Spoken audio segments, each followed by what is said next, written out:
So I was kind of thinking today it would be great to talk about, like really what goes on with setting up a show and once you're at a show, especially since we're just kind of coming off of Wilmington, and so Yeah. all of that is much fresher in everyone's Yeah. mind. Uh-huh. I know I always learn so much from doing a show, and if it's, too far away, I kind of forget what I learned at a show unless I write it down. Yeah. Yeah. Yeah. So last time we talked about what it's like to apply to a show and get juried in. We talked a little bit about booth display and marketing. And so I wanted to start, and maybe I might have more of an opinion on this than you do, but we'll see. Maybe. But talking about when you're looking at artists or even working with artists, how they determine what amount of inventory they're going to bring to a show, because I think Right. especially for a new artist, that can be challenging because obviously creating your inventory takes time and it takes money. Right. So how much do you need, or how should one go about trying to figure that out? Oh, well, excellent. I know I didn't give you the questions beforehand. Yeah, man, that's a good question. Well, since I don't make, maybe I've got a different perspective on it, but I think that there's a couple camps, at least from what I've noticed. Right. One is the camp that brings everything. They try to have everything of what they do, especially if they're doing kind of production work or pottery, that it's a line of work. And so they try to bring the brown and the gray and, the tan and the white, and they try to bring the whole selection because they know that when they get there, they're going to hear from interested customers that, does this come in white? And does it, and so they're trying to kind of satisfy everybody. But I don't, frankly, you don't need to have that full inventory.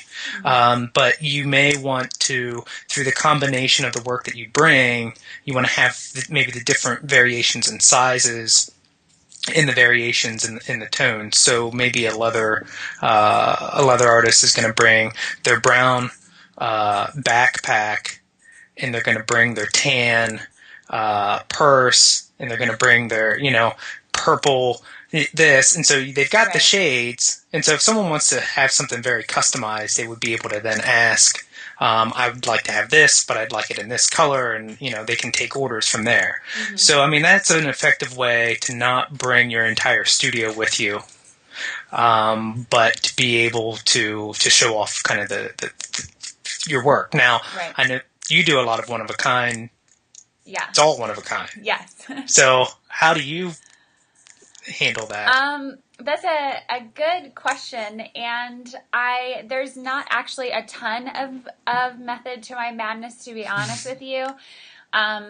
I really work on my pieces for a while. I don't bring everything. Like for Wilmington, I actually left work at home because I try and only bring pieces that really kind of all come together and are the truest version of where my line and my vision currently is. So if they're older pieces, you may be able to get them from me in person or online, but I won't bring them to a show because I'm kind of over them. I somewhat think about, what's going to fit in my booth space, what's really showing the style that I do and what I do want to sell. I may go about things with color differently than other people. I don't spend a lot of time thinking about what colors do I think people are going to buy. I think about what colors I want people to wear, or when I'm really thinking of my customer. And my reason for designing scarves is to really help people have this piece that they can put on with anything, and make them look good and make them feel confident and help them to really make a statement. I was thinking about them the other day, sort of like a power suit. Like, I hate wearing suit jackets, but like a scarf is like my power suit. I need to do something, and so I'm going to put it on. A power scarf. Yeah, because I'm actually sort of introverted, which, depending on when you meet me, most people don't really realize that. And so I'm thinking about what message I'm trying to get across. So people will ask me for colors, like, do you make things in white? And I don't. I stain everything that's Yeah, anything you can. yeah. And so instead I'm kind of looking at, well, this is what I want you to wear, and that I'm not going to sell to everyone, and you're sort of going to drive yourself crazy trying to think, well, someone might want a purple one or a blue one or a black one. And does that actually fit in with whatever the story is that you're trying to tell? And so that's more how I go around my inventory. On the more like analytical, mathematical side of things, I do sit down and figure out, okay, I spent this much for the show, this much for travel, this much time. I'm only going to be happy if I leave making this much money, and then I make sure that I have enough inventory that's even possible. You know, you don't want to say, I'd love to make $10,000 and then not even take inventory. And then you take $6,000 worth of stuff. Yeah. And so I do sit down and really look at, you know, if I want to make $3,000, then I maybe want to take at least $6,000 of inventory. Because you don't want, I mean, you do want to sell out, but you don't want to sell out because then you're awkwardly standing in a booth with yourself.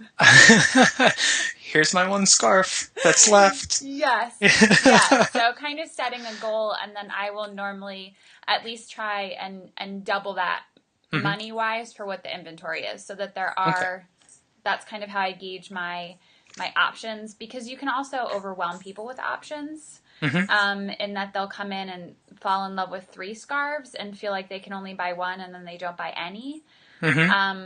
And so trying to, some of it is also, I think, just watching customers, but trying not to give them less options. And I sell more when I have less, because people can make a decision. It's kind of like going to the restaurant and the menu's too big. You know, you almost want to go, can you give me your smaller menu? Because you go in and you know, okay, well, here's the 8 choices or whatever. You can make a decision based on that.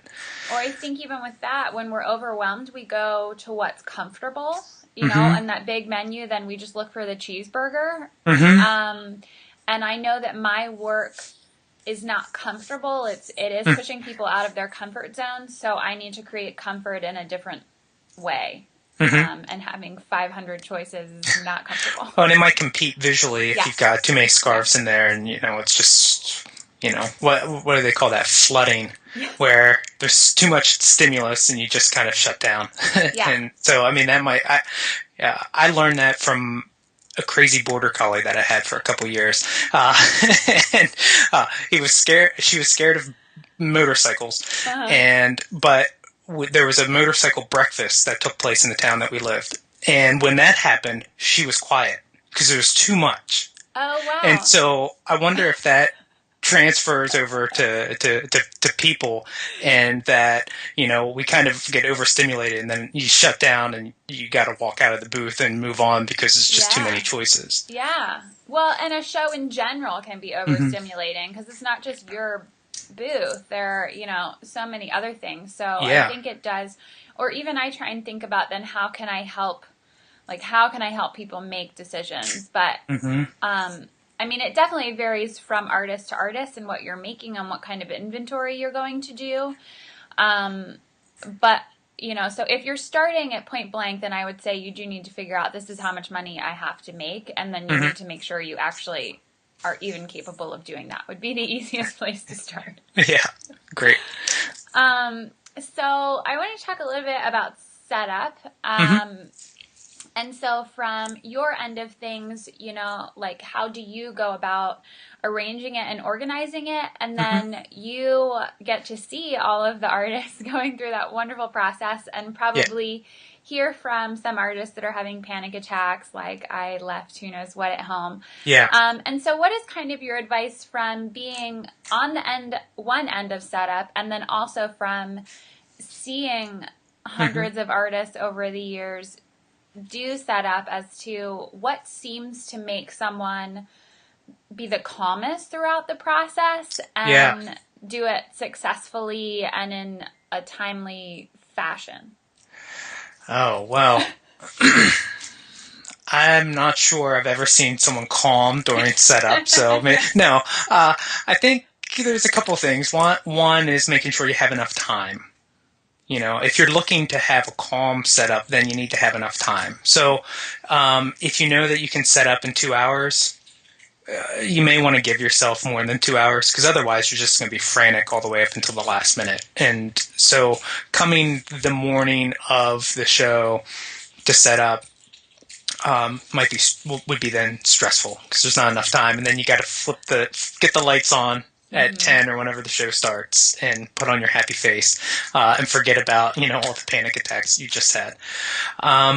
Yeah, people forget everything. I think the most common thing are like the joints related to their booth display. One got left in their other car, or it's probably sitting in their studio or whatever. So having some kind of container that everything goes into, and that it's all in there. A lot of people do check everything before going to the show, and that's going to be very time consuming. But yeah, that's probably the biggest thing, because if you're relying on your booth frame for everything to hang from, or for all of your backdrop and everything, that's going to be probably the most important thing, aside from having your inventory there.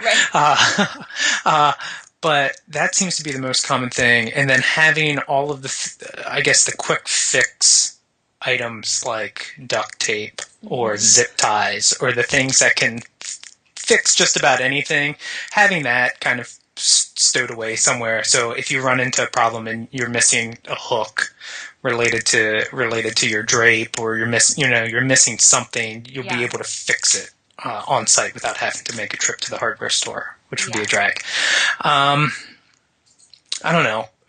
As far as setup for the guild, we essentially mark out the spaces for everybody, and you just get the space and you get the electricity, and that's kind of it. Yeah. Some shows give you the pipe and drape. They give you so they're going to give you the pipe and drape. They might give you the electric if it's included. Most of the time it's not included. You may have to have had that reserve through someone else. And yeah, I mean, with pipe and drape, one of the things that you want to ask, does it come with the front bar? Right. Because a lot of times pipe and drape just includes the 3 sides. Right. And so if you're a jeweler and your display case sits in the front, which it always will, you need that front bar for your lighting.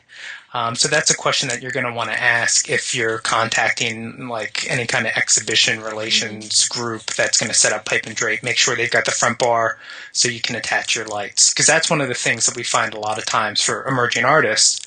We provide the pipe and drape. We don't really think about that front bar either. Right. We just order it and then we have to make sure we get that front bar. So that's something that's come up a number of times, that any kind of light rigging and stuff like that, make sure you've got that front bar. Lights are like each or other. You may want to include in your toolbox with the duct tape and the zip ties some snacks. Because sometimes, we kind of think, well, the show will end at 5 and I'll be out of there by 6, and then we'll get dinner on the way home. Well, you might be hungry, and that adds to your stress. I know that sounds like a silly thing. The other thing, as you were talking, that I was thinking about is when you have people helping, the one thing related to a show is, you've got all of these booths. And so you're taking your stuff down while the person next to you is taking their stuff down. And so putting everything in the middle, or putting everything towards the back, or putting everywhere systematic so that someone else doesn't pick up the pin that holds everything together and puts it in their bin is really important, because that can happen. I think, people lose the elbow, like I was saying, those elbows, and I bet most of them were left at another show. Right. We've ended up with a whole bunch of them, bringing them back from shows that we've done that we don't ever hear back from the artist, because they've probably then gone to their next show and gone, where is this thing? Yeah. So, having some kind of system as to how you pack up rather than just drop everything and just randomly hurry around and do that. Because I think tear down can get kind of crazy, and everybody wants to get out of there. And I know, with the guild, you have to get a pass to get out, and so it's like this race for, who can get the pass. The last show, when I was leaving, I had 2 helpers, so there were 3 of us, and I do like to get out of there. And so it was very much, Sunday morning while we were having breakfast, I was like, okay, this is what we're doing for tear down. Like, this is what you're in charge of, you're in charge of, you're in charge of. And then I have a little dolly cart of my own, which I think is really helpful. Don't rely on the show to have one. And we just actually decided with the three of us and the amount of stuff, like we weren't even getting a loadout pass. We were just walking to the car. And so I was like down and out in 45 minutes, which I don't think I've ever done it. And I think the thing for our shows is that if you can get a pass within the first hour, then you can get in for the first wave. And then after that, it's kind of dicey there for about an hour between 6 and 7. So the show ends at 5. So that first hour is kind of your window. If you want to be fast and get through, if you can do it in that period of time, you're golden. I do think, go ahead. And then there's that mess between 6 and 7:15. And so if you feel like you're going to fall within that window, you may want to take everything down, pack it or whatever, and then go have dinner. If you're not in a big hurry, and then come back, because it gets messy within that period. And then come 7:30, everybody's gone but about 10 people, and they will be there for the next hour and a half. So that's kind of the way that it always kind of unfolds for us. I think now, especially since we both were just doing a show, what are some things that you saw maybe that surprised you that artists were doing that you thought like, oh, that looks like it's really working, or maybe customers came through and said they loved about a particular artist or they loved about the show in general. So for someone new that's going into their first show and like what excites people, what seems like that works well or that is a disaster? Oh, man. Disasters. I can talk about disasters. Well, that's okay. We can learn from others' mistakes. No. One problem on the promoter side is you don't get to hear a lot. You get to hear the bad at certain points, and you get to hear the good if it's related to sales. So you don't end up hearing the bad sales stuff. You don't tend to hear the what is going well part logistically.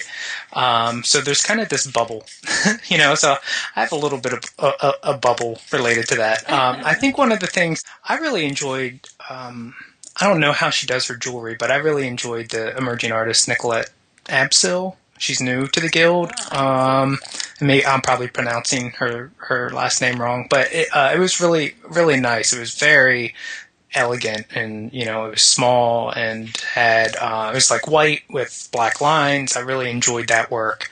And we had a lot of our floor jury who went through the show, and that was noted more than even like some of the juried members' work as being something to keep an eye on.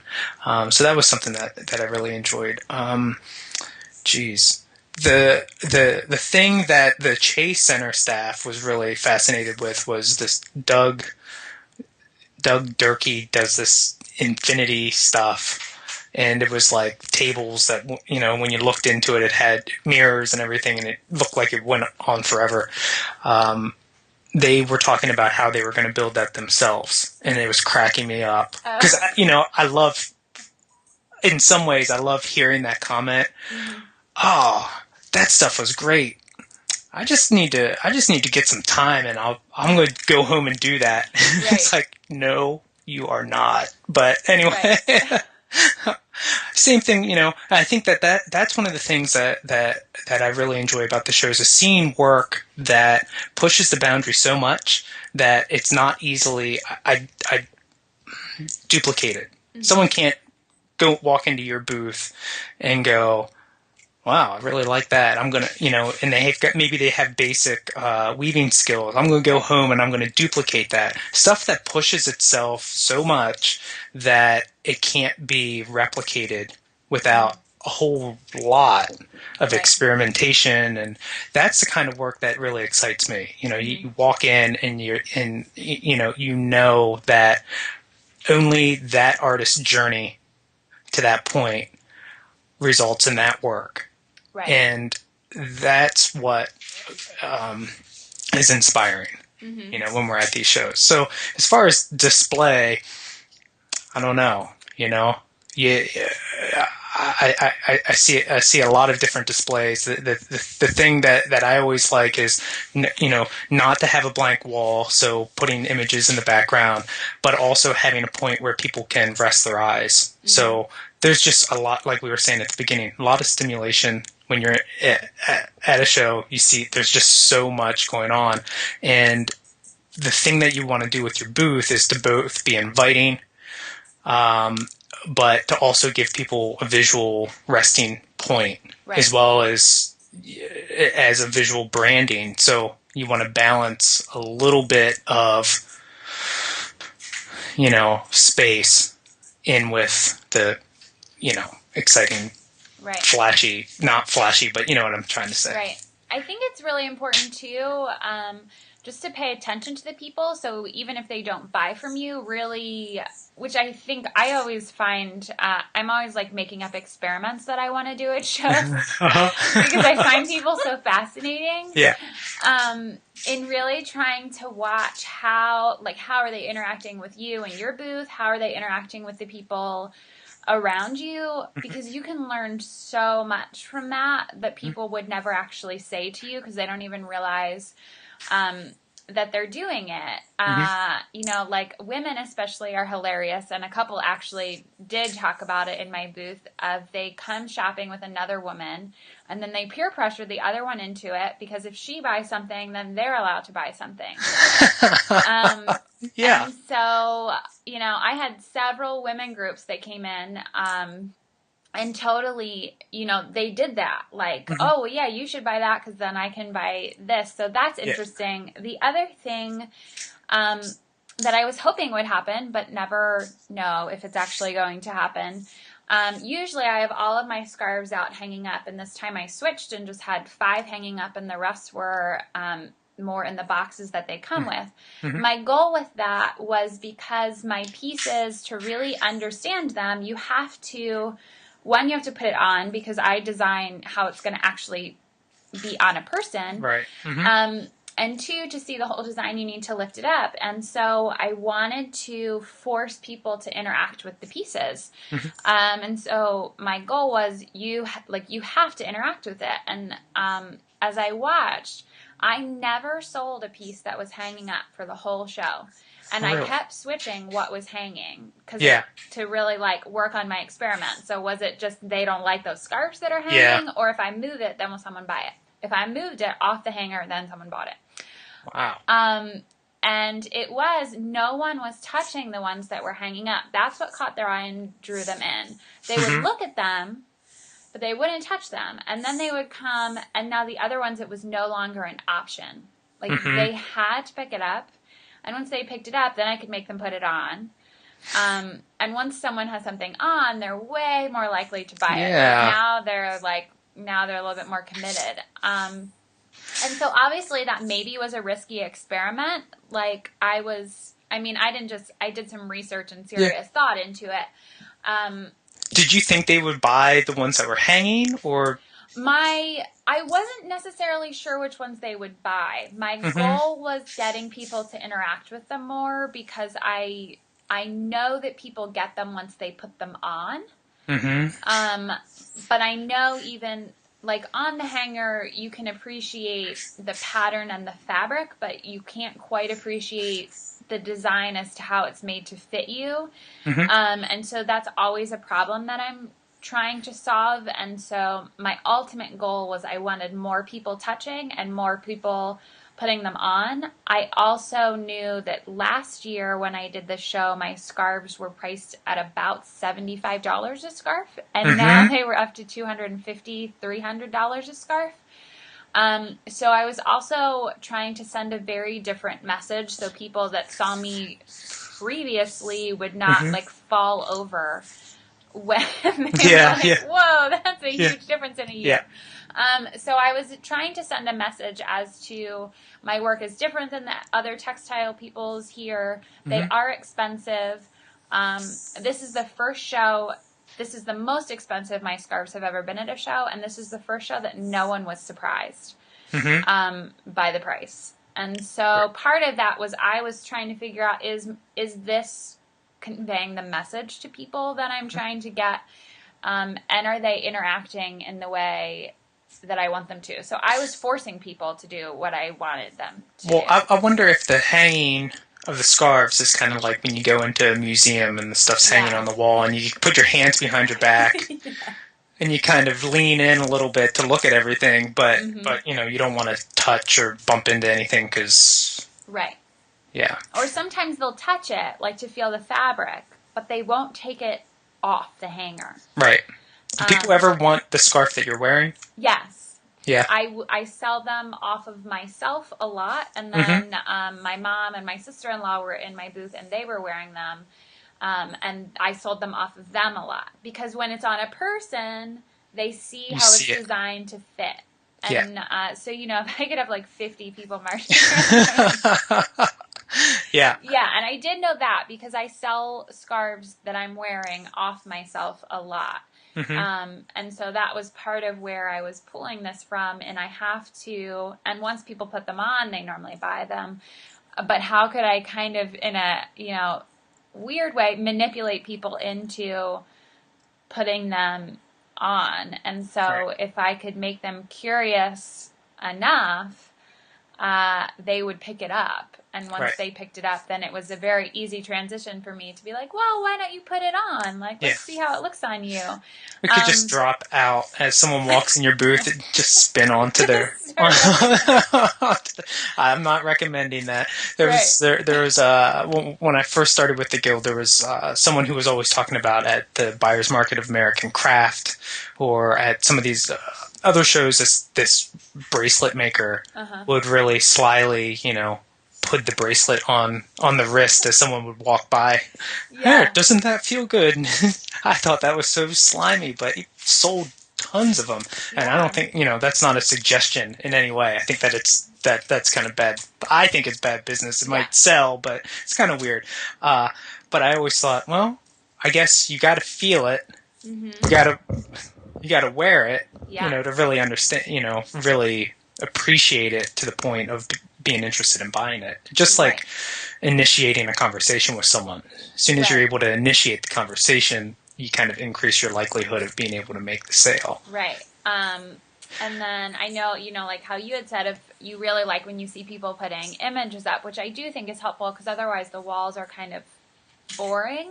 And I used to have images of me wearing the scarves, and then I was thinking like that's getting expensive because I changed my design so often. I don't want images up of designs I don't want to make anymore. So the photos I printed last year are no longer good. So I was trying to think, how can I have images without spending so much money? And so I switched and put images up that explain my process. And once again, I had no clue if people would read them or if people cared. But a lot of people did. Great. Like they definitely, even if they didn't buy, and that's okay because I'm still teaching them something then, they were stopping and, watching them sort of go down the path and reading. And then they would ask me more questions about the process. Or that caused them also to be curious to pull more scarves out because it was like, what the heck is this girl actually doing? And so I think that's another way to think about if you are doing images, because depending on if you do one-of-a-kind things or how frequently your designs change, you may be able to reuse the same images a couple years in a row, and then price isn't quite as bad. Otherwise, trying to get creative. But I think a lot of it, too, is knowing why you're doing what you're doing and what message you're trying to get across to people can change how you're displaying things. Right. Well, I think it's great having the process images because I think that's the most frequent question that you get is, do you make this? Even though they kind of know going into it that everybody in the show is making items there, but somehow that's the first thing that's verbalized. It's like a way for them to break the ice. And having the images up there, it then becomes, instead of do you make these, it becomes how does that work? And then you get to Yeah. explain it more than just a simple yes or no answer. And Right. I think that's probably the biggest question to be, as a side note, that's the biggest question to be able to answer. Do you make this without being snarky? But then having those process images, it lets them delve a little deeper, have a little bit deeper conversation than just, do you make this? Yes. Right. So. The other questions I wanted to get rid of, it does get tiring to be continually asked all day at like a handmade show, do you make this? Yeah. And, I teach teenagers, so I do tend to be rather sarcastic in my responses, so I have to switch that up a little bit. It depends on how you deliver it. Yeah. It totally depends, And I think it depends on the person. Yeah. But the other question they ask all the time is, how long does it take? And I think for all artists, that's an answer that we struggle to answer, because part of what people, one, I think it's the only question they know to ask, but I think they're also, kind of gauging, why does it cost what it costs, or, what's kind of going on here. And so that was a question I was always very reluctant to answer, because while it takes me a while, I'm fast. Because I do it all the time. But, and some people say, well, answer, it took all of my life because I went to school. And there's a whole lot of other things that go into me doing what I'm doing. But normally that's kind of a smarty pants answer. Sure. And so I was also trying to figure out, how do I get rid of the questions that I don't want to answer and make them ask me the questions that I do want to answer. And like, hardly anybody even asked me how long it took me. Like, from the process photos, it was like, it takes her a long time. Yeah. Like, they didn't even want to know. Yeah. So that too, and thinking, what are the questions that, they didn't make me mad, but you just get tired of answering, or not even knowing how to actually provide what is an appropriate answer for them to grasp the whole thing. Right. Well, and to turn it, they're asking you a question that gets a response, and then they can move on, and to come up with a way of answering it that kind of guides them maybe to another question that you want to be asked. Yeah. That could be a way. I've heard some artists do it's my entire life, or 58 years plus 39 minutes. I don't know. I did like one of the art. I overheard somebody at the show this past month, and their answer was the kind of along that vein of doing the whole background, but it was very specific of 4 years of art school and 3 years of internship or as apprenticeship, and 18 years as a professional artist, and it takes me about 45 minutes. So I think you can do it. If it's delivered not in this very holier than thou kind of way of forever, eternity. Yeah. So I think you have to know sort of how you want to answer it. And I knew I was kind of tired of answering it. Yeah. And I never had really come up with an answer that I loved, because I didn't feel like going through all my educational and everything background, because I didn't want to be there for 10 years. Yeah.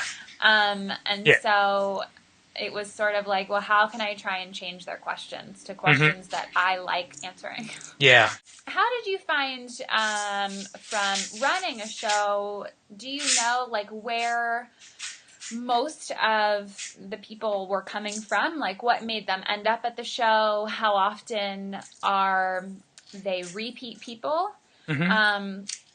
And then, is there anything that you see artists doing at the show that you think is a cool way of their kind of trying to collect information to reach out to the people afterwards? Or even what you guys do to try and get people that come to the show to give you their email address or their mailing address so that they can be informed?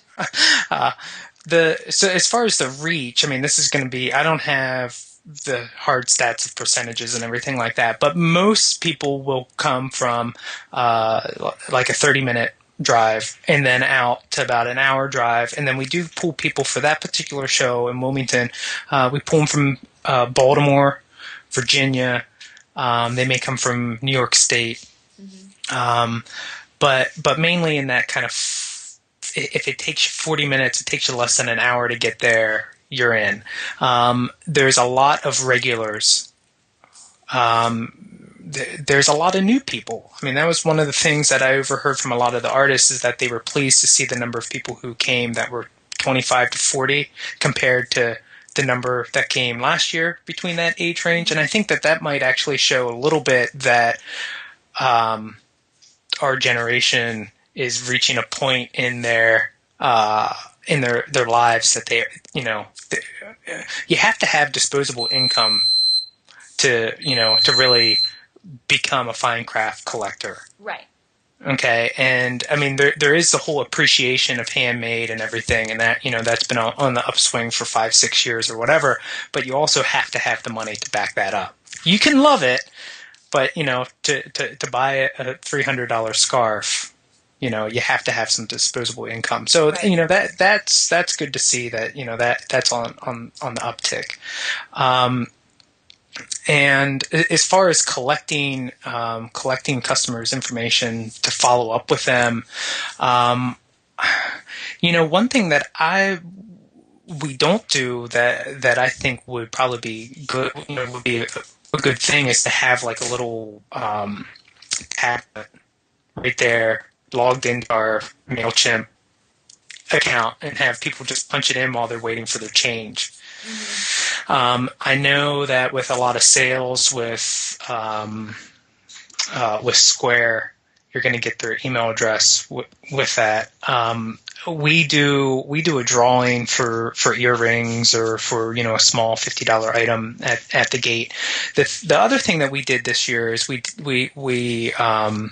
put on the postcard that we mailed out that said, "Bring this postcard back." You get the $1 off admission, but if you bring it back, you're automatically entered into that drawing. Okay. So just by bringing that back, and the one thing that we kind of want to do is we want to kind of move away from that discount culture of, you get $1 off. You bring this in, you get $1 off, because, it doesn't really fit into the kind of, craftsmen don't really have discounts. Right. So it doesn't really fit into the culture. We're not Walmart or whatever. Right, and normally if they're willing to buy a $500 item, they probably don't care about $1. Right. $8 admission, not a big deal. So what we want to do is we want to move to, you bring in this card, for the drawing, so it's at least related to craft, as opposed to the discount for bringing in the card.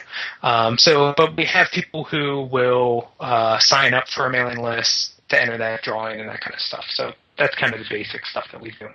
Okay. And is there anything that you saw artists doing at the show that you thought seemed to be working, or was a creative way that they were collecting email addresses? Well, I think one thing that I see, is that when you're dialoguing with somebody and they're clearly leaving the booth, but you've had that conversation, is to just, point to a book or, a tablet or whatever you're collecting information on, and to just say, you want to say, why don't we stay in contact? Mm-hmm. You want to put your email address here. I'll let you know the next place that I'm at, because it could be 4 or 5. Someone may have that impression. Right. They may need multiple impressions, like a furniture maker is going to need to have, thousands of impressions to sell the dining room set. But, when they do, right, it'll be worth all of those previous shows and impressions. But I think that just reminding people that they can sign up for your list, not in any kind of like everybody that walks in your booth point to this thing, but, the valuable customers that have sparked conversation with you, have had some kind of dialogue, just as a reminder on their way out. Mm-hmm. If you'd just like to sign my book. And that's another thing that I've noticed at galleries that I think is something that you can kind of transition is to just say, do you mind signing? It's like signing in. Yeah. And all it is a name and an email address. And, you write it on there. You're the first person to set the pace. Right. Name and email address. Do you want to sign in? And it's just 2 things. You don't have to write down your whole address and right, anything like that. Right. I'm always kind of trying new ways to gather information. So two different things I did this year. One, if they genuinely seemed interested and were leaving my booth, I gave them my business card, but I also wrote my booth number on it. Okay. Because a lot of times people will say, and I understand, like they're in their first way around, they want to look at everything first, they might come back. I know how easy it is to get distracted, especially in Wilmington, because there's several rooms, and be like, where was this girl? Mm-hmm. And so with that, I was trying to make it really easy to get back to me. Mm-hmm. It took me like 3 seconds to just write on the top, like 306. Yeah. And I did find a lot of people did return. Yeah. The other thing that I did, I got these little like mini clipboards, that had just a sheet on saying like name, email address, and then wrote, you can give me your mailing address. I like to send fun mail sometimes. Mm-hmm. Everybody likes fun mail. Yes, exactly. Yeah. And so I put it on there like it's an option if you want to give it to me. Mm-hmm. And so, which I still need to do better at remembering to ask people. Like I'm much better, but you get so wrapped up in everything else you're doing. Mm-hmm. The other thing that worked really well with that is I have a series of, I think it's 7 videos that is set to an autoresponder that gives you different ways to wear a scarf. So anyone that tried on a scarf or seemed interested in a style, I said, if you sign up on here, I'll send you videos that show you. That got a lot of people to sign up. And as well as while I was checking them out on my Square, I would hand them the clipboard and was like, if you can just fill this out while I check you out. And then the reason I wanted it on individual pieces of paper was because as soon as they would leave, I write down notes like, this is the scarf they bought, this is the conversation that we had, or they didn't buy this scarf, but they were interested in this scarf. So that when I follow up with them, I can make it personal. Yeah. Or there was a woman that came in and somehow we got into a conversation that she loves strawberries and collects them. And I was like, for a shower, I made tons and tons of fabric strawberries. And I still have a ton. Yeah. And I was like, yeah, just write your information down and I'll send you a package. And so she didn't buy a scarf and that's fine, but I sent her a package. Yeah. This is just there's a potter who took little clay, he probably made a little clay bead this high, and then he had a stamp, and he stamped the one side with it, he flattened the other side, and then he had on the other side printed, I don't know how he did this, but the other side was printed with his website on it. And so instead of a business card, which is just, printed wherever, he gave them something that was more related to his work. And I thought that was an interesting, it was almost something that you could give to a kid, or something, might be something to play with. But it was a nice touch because it kind of connected the hand to the work. And I always wondered if there was something for other, rather than just the regular business card, something that has a little bit more personal touch related to the creative side of your business. Right. Well, that brings me into my last question is really talking about, so follow up after the show from your end or even what you see other artists doing as to, okay, well, now we just had all these people come through and look at artists and look at crafts and, the next show in Wilmington is not until next summer. What steps do you take to continue to build the relationship and hope that they're going to come to other shows or they're going to come to the store in Lancaster, creating that so it's not just this like one time each year we'll step in and ask for you to spend money.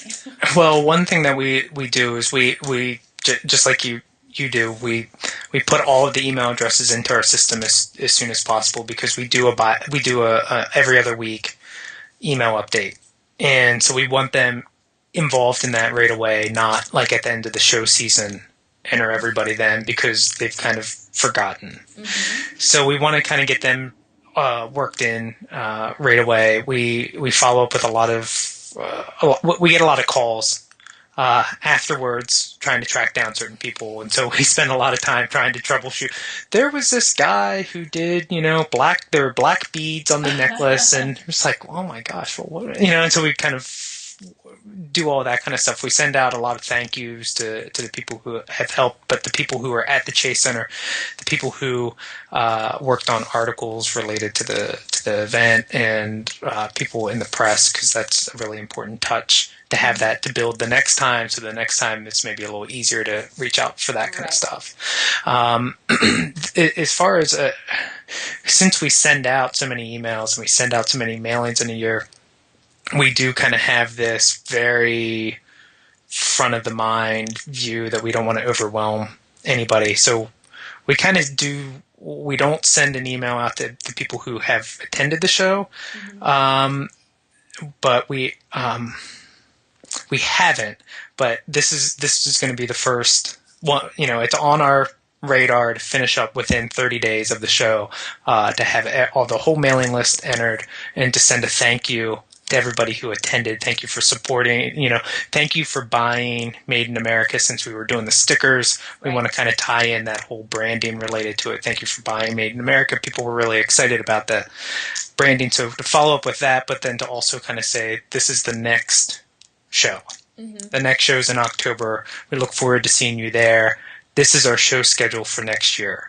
So that's going to be the other thing, now that we have our show schedule set for next year, to kind of push those couple things. But I think it's really important to wrap that up within a period of time after the show, or otherwise it's lost. Don't have it be like a every 3 month kind of job. Right. Do you ever kind of include questions in that, trying to find out, what did you love about the show? What do you wish you would see at the show? Yeah, we're trying to work on a 3-question survey that's tied to that email out to the people, thanking them, because it's something that we don't do. We don't ask them questions when they're on site. Right. We don't ask them. I mean, if they bring in a postcard, we know that they got the postcard. If they bring in an ad, we know that they read that paper. And so that helps us with some of the tracking, but we don't really know why they came.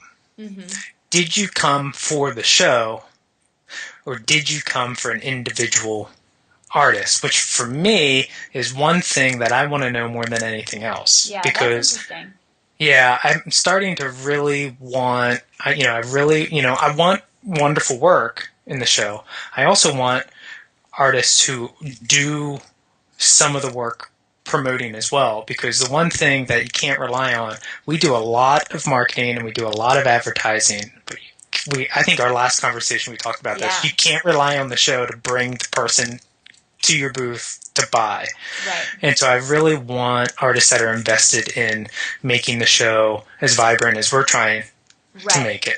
And so that's a question that I think I really want to ask in that 3-question survey, but we're kicking around like 15 questions. So. Right. Yeah, and I think that's challenging because I know, especially more for our generation, I mean, I send out postcards, but I don't send out a ton of postcards, and so some of it can be challenging probably to track some without actually asking the type of things that people like me are doing, like that I'm putting it on the blog, or I'm putting it on Pinterest or Facebook, or I experiment with Facebook ads, so I'll run things like that, and so some of that no one's coming in with anything physical related to what is being done. I know, and that's the reality of just the promotional beast as a whole, is you don't really know. And if we ask, did you hear about the show on Facebook?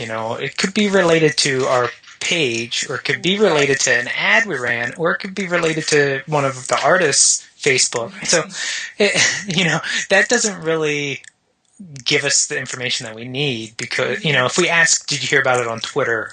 It kind of brings it down to a smaller set of possibilities. But because we advertise on Facebook, it kind of gives you this ball of options. But I think if we find out that more people come to the show related to a particular artist, then we know that we need to provide more tools for the artists to get the word out. And we've been providing images and we've been providing kind of some boilerplate language and, providing that kind of stuff to artists. But what else can we do to equip, the artists with the tools to be able to get the word out? Right. Right.